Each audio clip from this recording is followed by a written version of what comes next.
Bonsoir à tous et bienvenue sur les Catalans Plus Info. Tu es nouveau sur la chaîne, n'hésite pas à t'abonner et d'activer la cloche notification. Voilà comment les choses devaient se faire si les choses se respectaient sur la terre, si tout le monde faisait son travail comme il se devait, si on n'avait pas de l'eau à la place du cerveau, si on n'avait pas la théorie des bras levés, si tout était normal sur la terre parce que tout est devenu anormal. Voilà comment les choses devaient se passer. Donc durant cette vidéo, on va faire un tour de presse, on va parler un peu du meilleur joueur de l'histoire du football. On va également voir les 4 fantastiques qui ont précipité le Barça aux enfers, oui, et on va également parler de la fameuse théorie des bras levés que j'ai découvert au Barça. Je n'ai jamais vu cette fameuse théorie là. Alors je vous présente ici la Pulga. Voilà, donc les Parisiens, à un moment donné, il faut vous respecter. Quand vous hurlez sur Messi l'année passée, voilà Messi qui cartonne. Voilà, donc je regrette vraiment. On s'est dit, si le Barça, est-ce qu'on ne serait pas peut-être en 8e de finale? Et voilà, donc vous avez le privilège d'avoir la Pulga dans votre équipe. Je pense que vous devrez confesser et demander pardon à la Pulga. Donc on fait un tour de presse, on va directement dans les colonnes de sport. On nous parle des rêvons. Je ne sais pas pourquoi on nous parle des rêves, sachant très bien que notre avenir repose sur Pilsen. Il faut faire honneur à Pilsen. Vous êtes premier de votre championnat, c'est voilà, vous ne jouez pas pour nous et c'est un peu de jouer pour vous aussi. Alors on parle dans les colonnes de Mundo, on nous parle de miracle ou enfer. Voilà, donc à vous de choisir. Dites-moi en commentaire, vous choisissez quoi, miracle ou enfer. Alors le premier protagoniste ici, c'est Xavi. Xavi, en conférence de presse, nous avait fait comprendre qu'il va mettre un système en place qu'on appelle la méritocratie. Mais Xavi, il s'est foutu de nous. Xavi, il ne nous respecte même pas. Xavi, voilà, il a fait jouer des Lions pratiquement durant la saison, pratiquement durant les matchs amicaux en défense centrale. Et voilà, on a déjà des cas. Les blessures sont là, tout est là. Voilà, mais fait une rentrée de Lions en défense centrale. Dans quel système, dans quelle équipe au monde tu verras des Young au banc? Dans quelle équipe au monde? Parce que Xavi fait la campagne, il fait la politique de son pays parce qu'il veut que l'Espagne prenne la Coupe du Monde. Non, il faut te gérer, Xavi, il faut te gérer. Dans quel club tu verras Kessié au banc? Kessié qui est champion d'Italie, tu passes Kessié en deuxième position, les Gavi sont devant, mais il faut te gérer, Xavi. Tu es nul, moi je te dis la vérité, tu es vraiment nul. Oui, à un moment donné, je doutais de lui, je doute même encore de lui. Donc, il a intérêt à aller chercher les titres, sinon, ben, on va pas s'entendre, on va pas vraiment s'entendre.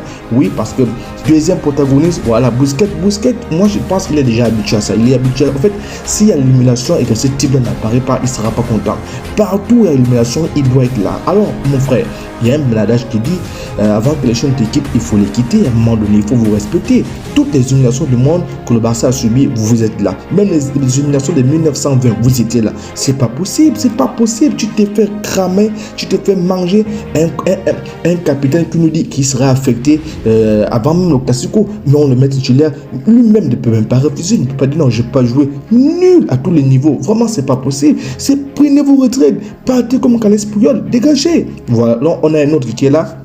Voilà, qui d'autre? Gérard Piqué, il dort en plein match. Mais de nous soyons un peu sérieux. Comment on peut gagner les matchs quand on a des joueurs qui dorment? Quand si tu l'appelles venir en renfort, mais ils ne seront pas de quoi, ils se nous, on est où?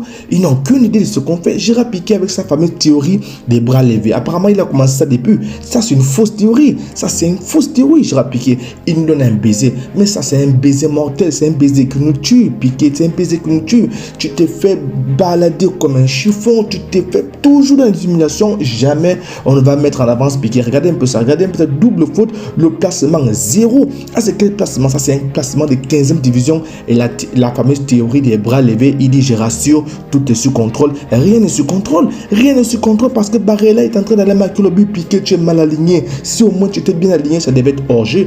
Donc voilà, il faut dégager vraiment. Il faut dégager. On en a marre. Voilà. Toujours avec les mains sur la tête. Et jamais tu vas voir les mains tenant de coupe. Rien. Lui, il a toujours les mains sur la tête. Il nous dit que nous calmer. Alors, le dernier protagoniste ici, c'est l'arbitrage. Alors, cet arbitre-là, vraiment, on va rêver de lui à chaque instant. C'est l'arbitre qui était face au Bayern, n'est-ce pas?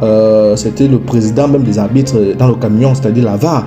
Il a annulé un penalty comme vous pouvez le voir. Et c'est l'arbitre aussi qui était là face à l'Inter. Donc, penalty, regardez bien, la main est visible. Donc ça, c'est un arbitre qui doit revoir sa formation. Nul du début jusqu'à la fin. La majorité des arbitres étaient vraiment nuls. Voilà, je ne sais pas si c'était en mission. Le seul que j'aimerais féliciter ici, c'est le dernier arbitre, voilà, face à l'Inter, match retour. Il a bien fait son travail. Les arbitrages nuls, les arbitrages corrompus.